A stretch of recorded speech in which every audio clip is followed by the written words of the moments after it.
right, 16 days from Election Day, but of course, with millions of votes already cast, Election Day's already here and has been for a while. Let's bring in the roundtable to talk about where things stand.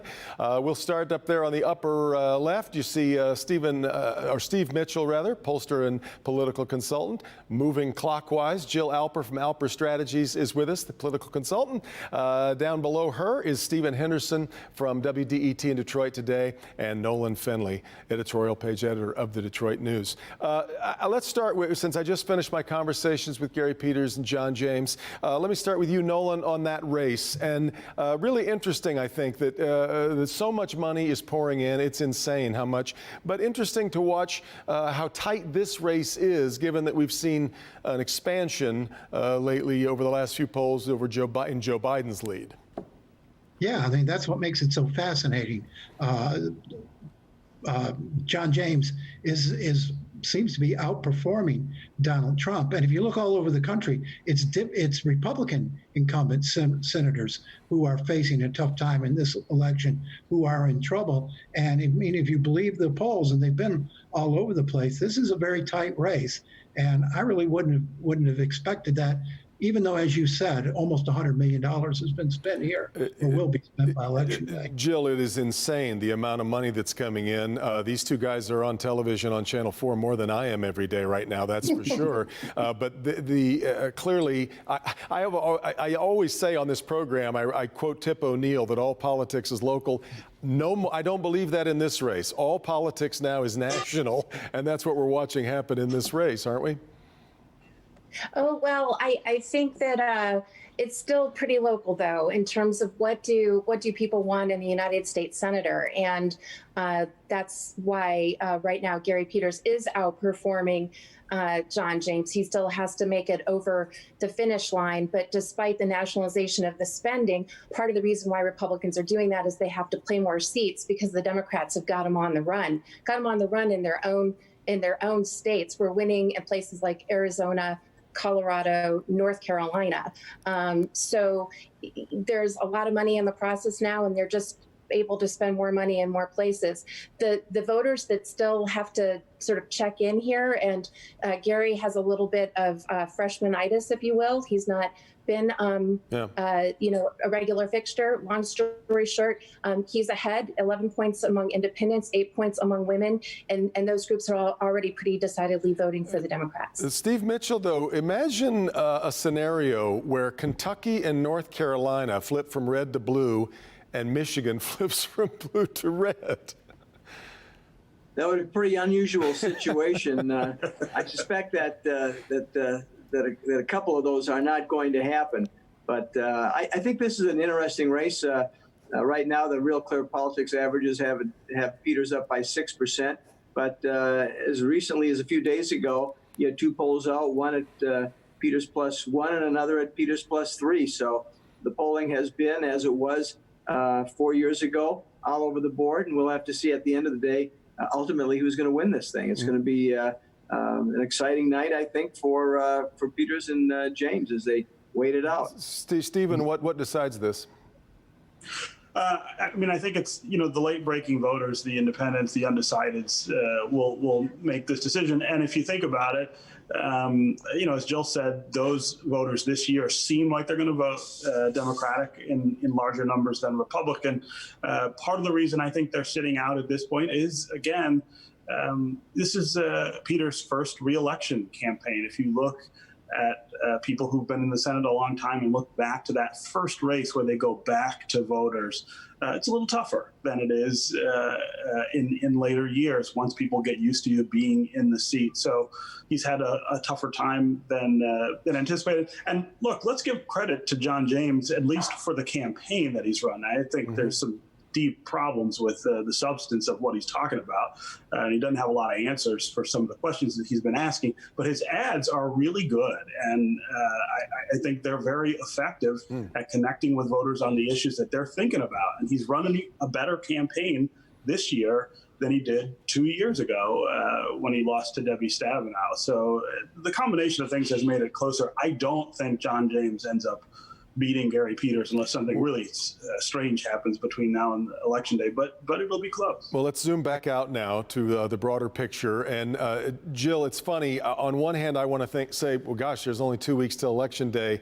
That's not very much time. But when I think of all of the things that have happened in just the last week alone, it all seems still very, very fluid. And I know you've been thinking a lot about the things that could happen that could really swing things one way or the other.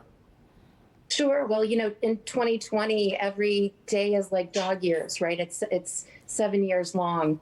And so we see news last night of Rudy Giuliani, having been in Russia poking around, trying to create some October surprise, akin to maybe what the Russians did at the tail end of the French presidential election. So who knows what will happen with that. But I think folks know to pay really close attention to the details. You've got the Trump-Biden debate. That's the last one coming up in Nashville. You've got COVID, and what will the impact of COVID be on people's mindset about voting? It's safe, keep calm and vote on. I'll say you have lots of ways to vote. The status of the relief, the COVID relief coming out of Washington, will there be a decision on that and progress on that? And then the speed of the counting, actually election night and beyond. Sure. What will happen in terms of how long does that take, and is there any chicanery? Steve Mitchell, what do you what is laying out there that you'll be watching for that could change everything, or do you think you know where we're headed? The problem Donald Trump has is that he doesn't have a lot of runway left as he's trying to land his plane. The only real opportunity he has to change things right now is the last debate, but the last debate's coming up very close to Election Day. But I was looking at some polling on Friday, and if you look at the polling, actually in Michigan, Donald Trump was doing 2% better at this time. He is doing 2% better at this time than he was doing in 2016, and nationally the same thing. If you take a look at the Real Clear Politics average 4 years ago at exactly this time, Donald Trump was further behind than he is today. So as bad as the situation looks, and I think it does not look good for Trump at this point. He came back from a bigger margin 4 years ago than right now. So there's still a lot of time left, and as Jill and Nolan and Steve so eloquently said, this is a wild election where we're living every day is a dog year, much of the year being a dog year. So it's really, at this point, potentially still up for grabs. Well, and I'm sure most of America's pollsters are hoping that they have recalibrated and learned their lesson from the way they did things 4 years ago. But Nolan, your thoughts now with where we stand? Well, I'm looking at the candidates' interest in Michigan, and if you believe the polls that Donald Trump is down 9, 10, 11% in a typical election year, the Trump campaign or the Biden campaign, both will be sort of backing off here, backing up and moving to a state where they're more competitive. That's what happened to John McCain in 2008, and that race was tighter than this one, according to the polls. But they must be seeing something that the pollsters aren't, because Trump was here in Michigan Saturday, Biden was here Friday. They're still, and their ad spending is still very high here. So they must be seeing something about Michigan in terms of the solidity of the vote that makes them think they have to stay here and fight. He would be loath to give up his chances on Michigan, Stephen, given how important it was the last time around to him. Yeah, and he's got to have this state or one of the other two that he flipped the last time in order to win, and then he's got to hold on to all the other states that he won last time. It does not look like that's going to happen. I think the story between now and Election Day is turnout, and it is whether this is going to look like 2018, as Democrats hope it will, or whether it look more like 16.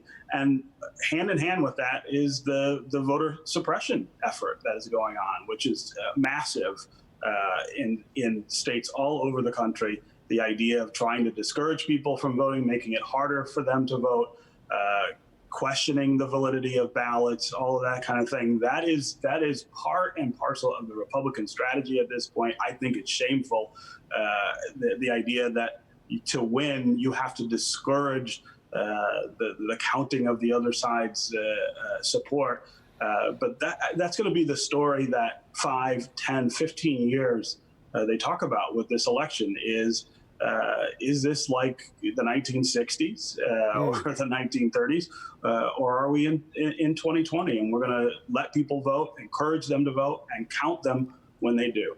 Well, hopefully the 5 to 15 years will not be how long it takes to count all the votes as they come in. But thank you all so much for the conversation, gang. It's always great to see all of you. Stay safe and be well.